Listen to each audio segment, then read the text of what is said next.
మా పార్టీకి మొన్ననే 25 సంవత్సరాల నుండి 26 సంవత్సరాలు అడుగుపెట్టాం. అట్లాగే తెలంగాణ 12 ఏళ్ళు నుండి 13 సంవత్సరాలు అడుగుపెట్టింది. ఉర్రూతలూగించిన 14 ఏళ్ల ఉద్యమాన్ని చూశాం. అభివృద్ధి పరవళ్ళు తొక్కిన ఒక 9.5 ఏళ్ల అధికార ప్రస్థానాన్ని చూశాం. గత 2.5 సంవత్సరాలుగా ప్రభుత్వాన్ని ప్రశ్నిస్తూ నిలదీస్తూ మరి ప్రతిపక్ష పాత్ర కూడా మీరు చూశారు.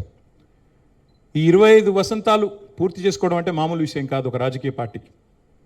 తెలుగు నేలలో 2 పార్టీలకు మాత్రమే ఆ ఫీటు ఇప్పటికి సాధ్యపడింది. ఒకటి ఎన్టీ రామారావు గారు స్థాపించిన తెలుగుదేశం పార్టీ ఇప్పుడు 40 ఏళ్ళు నిండింది అనుకుంటా, 42-43 ఏళ్ళు నిండింది అనుకుంటా.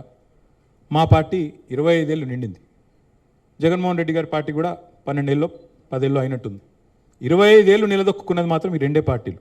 ఎన్టీ రామారావు గారు స్థాపించిన టీడీపీ, కేసీఆర్ గారు స్థాపించిన టీఆర్ఎస్, నాటి టీఆర్ఎస్ నేటి బీఆర్ఎస్. ఇవాళ ఈ ఇంటి పార్టీని గుండెల్లో పెట్టుకొని అభిమానిస్తున్న, ఆదరిస్తూ మమ్మల్ని కంటికి రెప్పలాగా కాపాడుకుంటున్న తెలంగాణలోని ప్రతి సోదరికి సోదరుడికి హృదయపూర్వకంగా వారికి నా ధన్యవాదాలు. అట్లాగే ఒక అనితర సాధ్యమైన ఉద్యమాన్ని నిర్మాణం చేయడమే కాకుండా ఆ ఉద్యమం లక్ష్యం చేరుకోవడం, అల్టిమేట్గా రాష్ట్రం సాకారం కావడం, సాకారమైన ఆ రాష్ట్రానికి నాయకత్వం వహించే ఓ మహద్భాగ్యం మాకు కలగడం, ఇవన్నీ కూడా చాలా చాలా మనసు నిండా ఆనందాన్ని నింపే మరి ఒక ప్రస్థానం. కానీ సరే, మధ్యలో ఎత్తుపల్లాలు ఉంటాయి, మధ్యలో ఎదురు దెబ్బలు ఉంటాయి, ఒడిదుడుకులు ఉంటాయి, ఆటుపోట్లు ఉంటాయి. కానీ మా నాయకుడు చెప్పేది ఒకటే, కేసీఆర్ గారు, విజయం లభించినప్పుడు పొంగిపోకూడదు, ఓటమి వచ్చినప్పుడు కుంగిపోకూడదు అని చెప్తారు. అందుకే వారిచ్చిన ధైర్యంతో, వారిచ్చిన సాహసంతో ముందుకు పోతా ఉన్నాం. మిగతా రాజకీయ పార్టీలకి పాలిటిక్స్ అంటే ఒక గేమ్, మాకు మాత్రం ఒక టాస్క్. అందుకే ఆ టాస్క్ని ఏ పాత్రలో ఉన్నా ప్రజలే కేంద్ర బిందువుగా, వారి సమస్యల పరిష్కారమే ప్రధాన ఇతివృత్తంగా ముందుకు పోతా ఉన్నాం.